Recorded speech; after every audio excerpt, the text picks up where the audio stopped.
नमस्कार, knocking-news.com में आपका स्वागत है। मैं हूं गिरिजेश वशिष्ठ। जब मैंने आपको महंगाई के बारे में बताया था कि फरवरी में ही कितनी महंगाई बढ़ गई है, तो बहुत सारे लोगों की प्रतिक्रिया आई थी और मैंने आपको सिर्फ एक छोटा सा उदाहरण दिया था कि एक ही महीने में महंगाई का कितना बुरा हाल हो गया है। लेकिन अब जो जानकारियाँ सामने आ रही हैं वो डराने वाली हैं, और डराने वाली क्यों हैं ये भी मैं आपको बताऊँगा।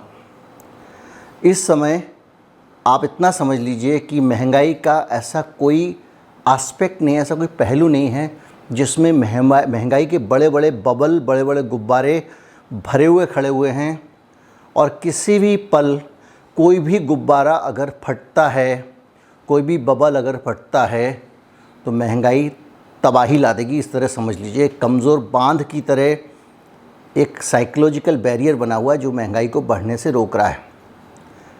मैं आज आपको पेट्रोल डीजल के अलावा और भी बहुत महत्वपूर्ण, मैंने आपको गेहूं पे भी बता चुका हूं, तेल पे भी बता चुका हूं, लेकिन इतना ही पेट्रोल डीजल जितना ही बल्कि ज़्यादा महत्वपूर्ण एक और कमोडिटी है उसके बारे में भी बताऊंगा। कहीं मत जाइए, चैनल को सब्सक्राइब कर लीजिए।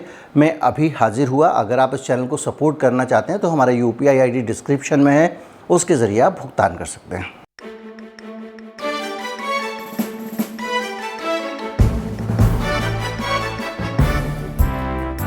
पेट्रोल पे अगर संक्षेप में शुरू में बात कर लें तो पेट्रोल की इस समय हालत जो है वो ये है कि इस समय डीजल पर 9 रुपये और पेट्रोल पर 12 रुपये लीटर का रिकरिंग घाटा चल रहा है तेल कंपनियों का, और तेल कंपनियां उसको धीरे धीरे पूरा कर रही हैं। डीजल को बल्क में ऑलरेडी वो महंगा कर चुकी हैं, लेकिन ये घाटा रोज़ का है, और जो घाटा पुराना हुआ है चुनाव के चक्कर में 2-3 महीने दाम नहीं बढ़ाने का, उस घाटे की भी भरपाई तो कंपनी आप ही से करेगी। तो धीरे धीरे ये जो सिलसिला चल रहा है उसमें तेल कहाँ जाएगा इसकी आप कल्पना कर लीजिए। और मैं आपको फिर से याद दिला दूं कि तेल और पेट्रोल और डीजल की महंगाई का मतलब कुछ लोग समझते हैं कि बस गाड़ी मेरे को चलाना महंगा हो जाएगा और बस इतना ही कष्ट है, तो वो ये समझ लें कि ये ऐसा नहीं है। पेट्रोल डीजल का जो असर होता है वाहन चलाने से ज़्यादा वो होता है आपकी रोज़मर्रा की चीज़ों पे। आज सबसे बड़ा अगर कोई कंपोनेंट हमारी लाइफ में है तो वो प्लास्टिक है, पॉलिएस्टर है या दूसरी चीज़ें हैं, और वो सब पेट्रोल पर ही निर्भर करते हैं। अगर क्रूड महंगा होता है तो सब चीज़ महंगी होगी।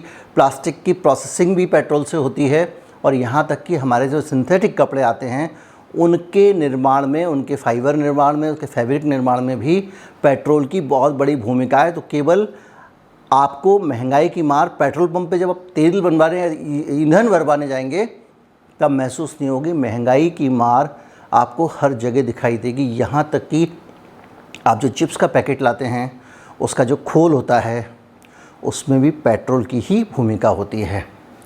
लेकिन एक और चीज़ है कि अगर आप पेट्रोल वाली प्लास्टिक की चीज़ों को एक तरफ रख दें और आप कहें कि अब तो मैं दूसरी तरफ चला जाऊंगा, मैं ये चीज़ें इस्तेमाल ही नहीं करूंगा, करनी नहीं चाहिए देश को इस्तेमाल क्योंकि ये महंगी हो रही है, हम पेट्रोल पर निर्भरता कम करें, क्यों ना हम धातुओं का इस्तेमाल करें, ये आपके मन में आएगा कि भैया पहले भी तो टीन का डब्बा आता था, अब क्या ज़रूरत है कि प्लास्टिक की कैन में सामान लो।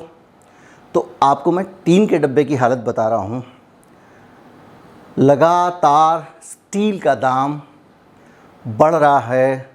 पिछले साल जो स्टील की शीट आती है जिससे बहुत सारी चीज़ें बनती हैं, मोटी शीट होती है जिससे ताले बनते हैं, जिससे और भी चीज़ें बनती हैं, स्प्रिंग्स बनती हैं, वो शीट 200 रुपये की 1 किलो होती थी, और अब उसका दाम 300 रुपये का 1 किलो हो गया। एक साल के अंदर 50% दाम बढ़ गया है। इससे आगे अगर आप जाएं तो दिक्कत दूसरी खड़ी और हो गई है कि जो छोटा कारोबारी है जो शीट को ख़रीदता है और उससे छोटी छोटी चीज़ें बनाता है, लोहे की और स्टील की, जो आप महत्व इससे समझ सकते हैं कि हमारे जीवन में कोई ऐसी चीज़ नहीं है जिसमें स्टील ना लगी हो। यहाँ तक कि आप जो प्लास्टिक का सामान खरीदते हैं उसमें भी कहीं ना कहीं स्टील के स्क्रू और दूसरी चीज़ों का इस्तेमाल होता है। मेरे इस चश्मे से लेकर मेरे सोसाइटी के गेट तक, मेरे घर के दरवाज़ों तक, हर जगह स्टील का इस्तेमाल होता है। तो स्टील के दाम 1.5 गुने होने का मतलब ये है कि हर चीज़ के जो दाम है उनकी लागत बढ़ गई है। तो आप कहेंगे बाज़ार में तो इतनी महंगी हुई नहीं, बाज़ार में तो ये चीज़ें उसी दाम पे बिक रही हैं। आप कह रहे हैं कि स्टील का दाम बढ़ गया है। इसके पीछे का अर्थशास्त्र समझना पड़ेगा। इसके पीछे का अर्थशास्त्र बड़ा कठिन है और सरल भी है। मान लीजिए मेरा एक छोटा सा कारखाना है जिसमें मैं लोहे की कटोरियाँ बनाता हूँ या साइकिल की स्टील की घंटी बनाता हूँ। अब मैं उस मार्केट में हूँ जिसमें दूसरे बहुत सारे लोग भी ये काम कर रहे हैं, और आज अगर मैं स्टील का दाम अगर 50% बढ़ गया और मैं अपनी घंटी का दाम 50% बढ़ा दूंगा तो मेरी घंटी की मांग कम हो जाएगी। और किसी भी फैक्ट्री के लिए एक मिनिमम कैपेसिटी में प्रोडक्शन करना ज़रूरी है। अगर अपने प्रोडक्शन को उस लेवल पे मेंटेन नहीं करेगी तो वो फैक्ट्री बंद हो जाएगी। तो उसकी मजबूरी है घाटा सह के कुछ करके किसी तरह से फैक्ट्री को खींचना, और वो उस फैक्ट्री को खींचता है और एक समय आता है जब उसकी फैक्ट्री बंद हो जाती है। और इस तरह से बहुत सारे छोटे कारखाने जो लोहे से जुड़े हुए थे वो बंद हो गए हैं। अलीगढ़ का ताला उद्योग संकट में है, रामपुर का चाकू उद्योग संकट में है। ऐसे बहुत सारी चीज़ें लगातार बढ़ रही हैं। अब ये दाम क्यों बढ़ रहा है, ये बड़ा सवाल है। 10 करोड़ टन स्टील रूस और यूक्रेन दोनों मिलाकर बनाते थे। निचोड़ ये कि ये दोनों युद्ध लड़ने में बिजी हैं और इनका स्टील हमको नहीं मिल पाएगा। और उसमें भी ज़्यादा स्टील वो बनाता है जिस पे बम गिर रहे हैं, जिसकी स्टील फैक्ट्री पे अभी ब्लास्ट हुआ है, मिसाइल गिराई गई हैं यूक्रेन की, वो यूक्रेन।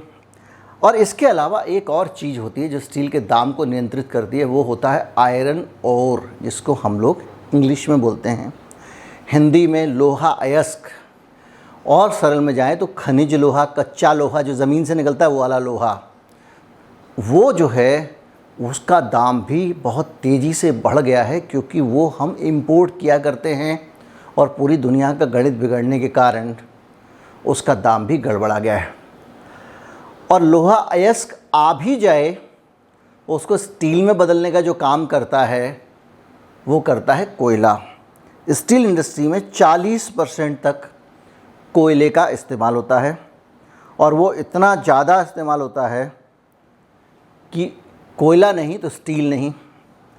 कोयले पर मैंने वीडियो बनाया था कि भारत में कोयले का उत्पादन कैसे तेज़ी से गिर गया था। कोरोना काल में उसकी ज़रूरत कम हो गई थी, पूरी सप्लाई चेन डिसरप्ट हो गई, उसको रीएक्टिवेट करने में टाइम लगा।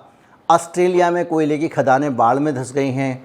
चीन ने ऑस्ट्रेलिया के से जो आने वाला कोयला था उसको अपने बंदरगाहों पर अटकाना शुरू कर दिया था। चीन ग्रीन एनर्जी के नाम पर अपने यहाँ से कोयले के उत्खनन को डिस्करेज कर रहा है, जिसका असर कोयले के दामों पर पड़ रहा है। जो कोयले का दाम है वो हमारे यहाँ पे अभी इस समय लगातार बढ़ता जा रहा है, और 2022 में ही कोयले की 3 बार कीमतें बढ़ चुकी हैं। अब आप सोचिए, स्टील के निर्माण में 40% कोयला इस्तेमाल होता है, वो महंगा। स्टील का जो अयस्क आता है, आयरन ओर, वो महंगा। और स्टील महंगा तो सब महंगा।